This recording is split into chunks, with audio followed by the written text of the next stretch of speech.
Major development, Mr. Peter Obi joining the ADC.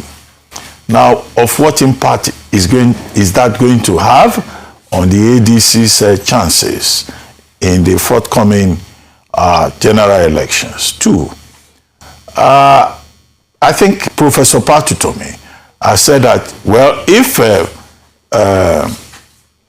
Mr. Obi is not made the presidential candidate of the ADC and he goes to accept a vice presidential position, that he will have no option but to part with Mr. Peter Obi.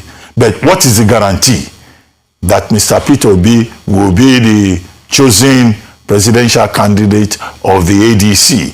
Has a decision been taken on that?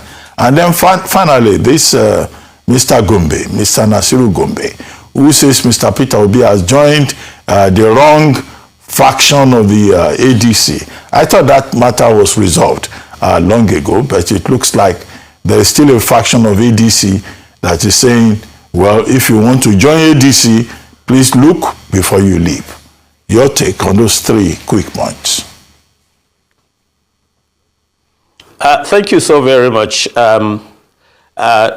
The defection, if you like, the declaration of Peter Obi joining the ADC is a blockbuster politically.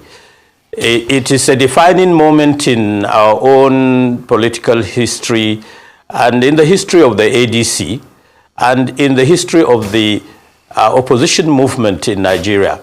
Remember, some weeks back, Atiku Abubakar declared for the ADC, and now we have, Peter Obi. Now, numbers don't lie.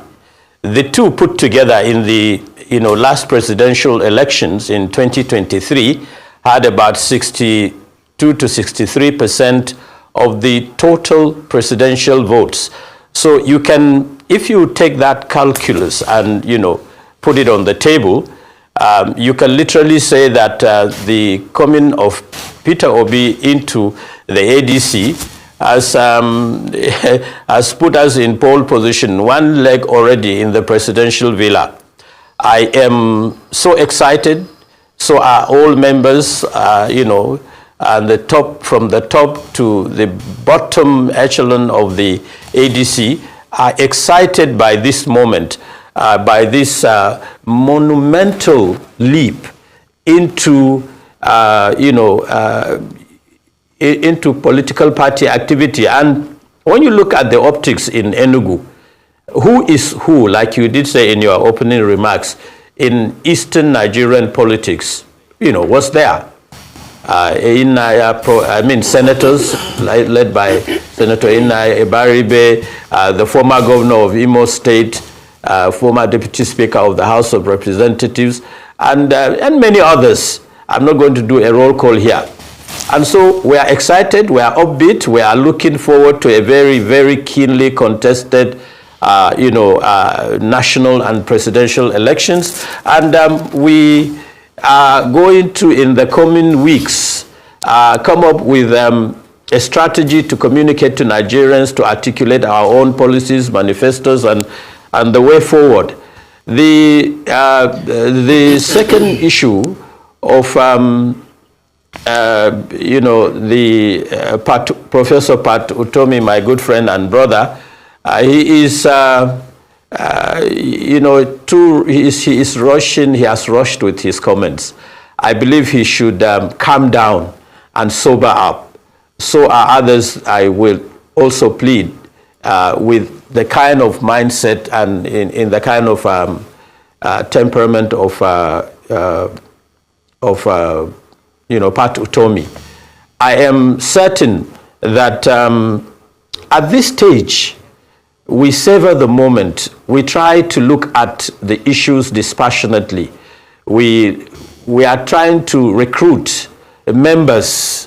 We're trying to put the party together to begin to articulate how we will, perform our role as an opposition party, a mega opposition party now. I think that should be the issue on the table. We should not so much be looking at the issue of presidential elections at this stage. We should be looking at how we grow the party, how we market the party, how we sell the party to Nigerians, how we take the message to the grassroots, to the nooks and crannies of this country. And for the case, this is the first time I am listening, I get to hear of a faction in the ADC. It's all a playbook. It's in the playbook of the APC-led government. Their own tactics and strategies politically is to continue to cause disaffection, disunity, so that all the political parties will disintegrate and collapse so that they can have a one-party state and, eat their cake and have it. It's not going to work with the ADC. The ADC is one party. The other person is on his own. He is just, what you will call an irritant interloper. Excuse the language. But at this stage, with what happened at the Adwa Center when the ADC structure endorsed David Mark and a team, and the metamorphosis of the party politically, the inclusion, the structure as we see it today, and then someone comes out of, a cocoon to tell Nigerians that he has a faction of the ADC, I think is hysterical nonsense. All right. It's not something that will fly. Okay. And like I said, it's the playbook of the government, and we're used to it. It's not going to work. It's not going to fly.